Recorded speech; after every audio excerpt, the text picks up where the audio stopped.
আসসালামু আলাইকুম শেখ ওয়ালিম সালাতুল্লাহ। আমাদের অনেক সালাফি ভাই বোনেরা যারা জামাতিদের আকীদা মানহাজ সম্বন্ধে স্পষ্ট জানার পরও তাদের কোনো একটা কথা বক্তাদের যদি কোনো বিষয় নিয়ে বক্তব্য শুনে ভালো লাগে, এই নারীবাদী বা অন্য যে কোনো বিষয় নিয়ে একটু ভালো বক্তব্য শুনলে তাদের সেই বক্তব্য অনলাইনে প্রচার করা, শেয়ার করা শুরু করে, এটি মোটেই ঠিক নয়। এটি আকীদা মানহাজের দুর্বলতা এবং দ্বীন ইসলাম সম্পর্কে জ্ঞানের শোচনীয়তা।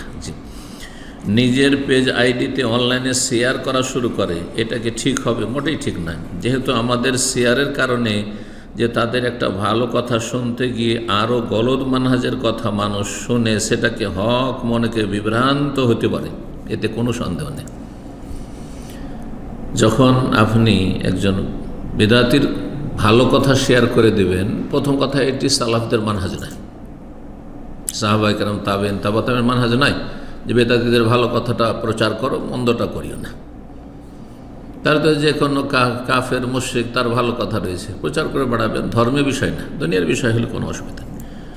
ধর্মের বিষয়ে আমানতদার লোকের কথা বেশ করতে হবে। ইন্না হাযা দীনুন, ইবনে সিরিন রাহিমাহুল্লাহ প্রখ্যাতভাবে বলছেন এটি হচ্ছে দ্বীনের বিষয়, ধর্মের বিষয়।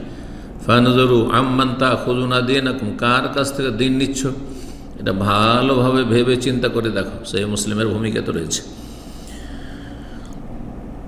সেজন্য কি তাদের প্রমোট করে এসব বক্তব্য আমাদের সালাফিদের প্রচার করা উচিত হবে? জায়েজ নয়। উচিত কেন? জায়েজ নয়। এবং এটি বেদাতীদের সাথে শিথিলতা আর সহি আকীদা মানহাজের ক্ষেত্রে গাফিলতি, উদাসীনতা। আল্লাহ রাব্বুল আলামিন সঠিক বুঝদান করুন।